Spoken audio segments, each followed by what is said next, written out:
আকাশবাণী আগরতলা স্থানীয় সংবাদ পড়ছে শর্মিষ্ঠা রায়। মুখ্যমন্ত্রী অধ্যাপক ডাক্তার মানিক সাহা বলেছেন, রাজ্যের নাগরিকদের উন্নত চিকিৎসা পরিষেবা প্রদানে রাজ্য সরকার বদ্ধপরিকর।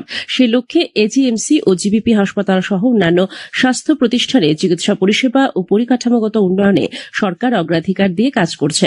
গতকাল ডক্টর শ্যামাপ্রসাদ মুখার্জি লেনের ত্রিপুরা ইনস্টিটিউশন ফর ট্রান্সফরমেশন কার্যালয়ের কনফারেন্স হলে রাজ্যের সফররত নয়াদিল্লি স্থিত All India Institute of Medical Science এইমসের এক চিকিৎসক প্রতিনিধি দলের সঙ্গে বৈঠকে মুখ্যমন্ত্রী একথা বলেন।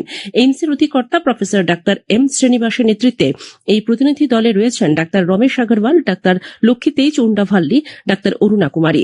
বৈঠকে মুখ্যমন্ত্রী বলেন, বর্তমানে চিকিৎসা ক্ষেত্রে টেলিমেডিসিন পরিষেবাটি অন্যতম গুরুত্বপূর্ণ বিষয়।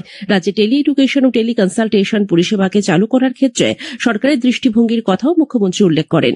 বৈঠকে স্বাস্থ্য দপ্তরের সচিব কিরণ গিত্তে রাজ্যের স্বাস্থ্য পরিকাঠামো ও পরিষেবা উন্নয়নে সরকারের গৃহীত পদক্ষেপগুলি বিস্তারিতভাবে তুলে ধরেন। এজিএমসি ও জিবিপি হাসপাতালের রোগী কল্যাণ সমিতির চেয়ারপারসন বিধায়ক মীনারানী সরকার বৈঠকে উপস্থিত ছিলেন। প্রধানমন্ত্রী নরেন্দ্র মোদী গতকাল বলেছেন, ভারতের উপর যেকোনো আক্রমণের কড়া জবাব দেওয়া হবে এবং সন্ত্রাসবাদী ও তাদের সমর্থনকারীদের মধ্যে কোনো পার্থক্য করা হবে না। সীমান্ত সন্ত্রাসবাদের প্রতি ভারতের শূন্য সহনশীলতার কথা পুনর্ব্যক্ত করে প্রতিরক্ষা মন্ত্রী রাজনাথ সিং এক লেখা একটি নিবন্ধ শেয়ার করার সময় শ্রী মোদী এই কথা বলেন। প্রতিরক্ষা মন্ত্রী তার প্রবন্ধে পাকিস্তান সমর্থিত সন্ত্রাসবাদের প্রতি ভারতের শূন্য সহনশীলতার অবস্থান তুলে ধরেছেন এবং এর বিরুদ্ধে পদক্ষেপ নেওয়ার আশ্বাসও দিয়েছেন। শ্রী সিং বলেছেন যে আলোচনা এবং সন্ত্রাসবাদ একসাথে চলতে পারে না। পাকিস্তানের সঙ্গে ভবিষ্যতের যেকোনো আলোচনা কেবল সন্ত্রাসবাদ এবং পাক অধিকৃত কাশ্মীরের উপর কেন্দ্রীভূত হবে। পুলিশের আইপিএস ও টিপিএস স্তরে 108 জন অফিসার বদলি হয়েছেন। রাজ্যের সাধারণ প্রশাসনের অবর সচিব জয় দত্ত এক বিজ্ঞপ্তিতে জানান, বদলির তালিকায় ডিআইজিপি রতিরঞ্জন দেবরাত, উত্তর জেলার সহকারী পুলিশ সুপার দেশাই ঋষিকেশ জয় সিং, অতিরিক্ত পুলিশ সুপার চিরঞ্জীব চক্রবর্তী প্রমুখ রয়েছেন। মুখ্যমন্ত্রী অধ্যাপক ডাক্তার মানিক সাহা আজ বামুটিয়া বিধানসভার তুফানিয়া লুঙ্গা চা বাগানে একগুচ্ছ কর্মসূচিতে অংশ নেবেন।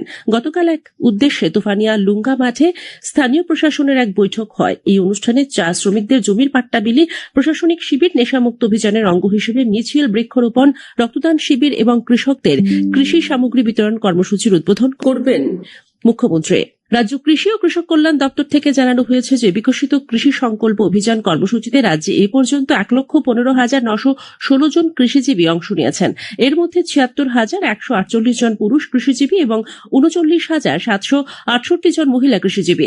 সবচেয়ে বেশি সংখ্যক কৃষিজীবী অংশ নিয়েছেন পশ্চিম ত্রিপুরা জেলায় 23,590 জন, গোমতী জেলায় 18,050 জন, দক্ষিণ ত্রিপুরা জেলায় 15,152 জন, সিপাহীজলা জেলায় 12,979 জন, ধলাই জেলায় 12,684 জন, উত্তর জেলায় 12,666 জন, খোয়াই জেলায় 10,471 জন এবং ঊনকোটি জেলায় অংশ নেন 10,324 জন।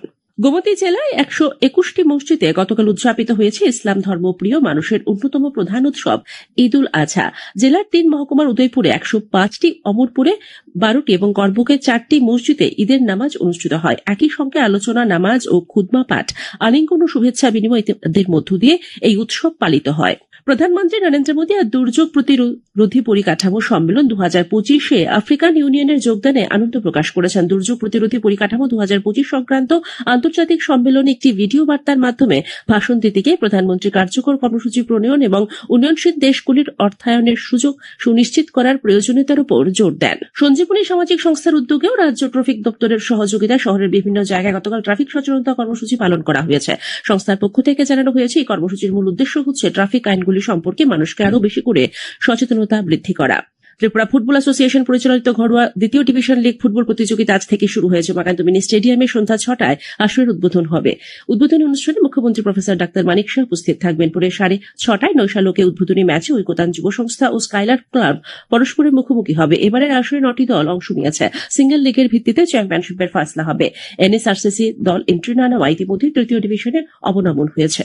এখন আবহাওয়ার খবর। আগামী 24 ঘন্টায় রাজ্যের কিছু কিছু জেলায় বিক্ষিপ্তভাবে ভারী বৃষ্টিপাতের সতর্কতা জারি করেছে আবহাওয়া দপ্তর। আজ আকাশ সাধারণত মেঘাচ্ছন্ন থাকবে। দিনের তাপমাত্রা সর্বোচ্চ 34 ডিগ্রি সেলসিয়াস এবং সর্বনিম্ন 27 ডিগ্রি সেলসিয়াসের কাছাকাছি থাকতে পারে। আজ ভোরে সর্বনিম্ন তাপমাত্রা ছিল 26.6 ডিগ্রি সেলসিয়াস। এখনকার মতো স্থানীয় সংবাদ এখানেই শেষ হলো। পরবর্তী বাংলা স্থানীয় সংবাদ প্রচারিত হবে আজ সন্ধ্যা 7:55 মিনিটে।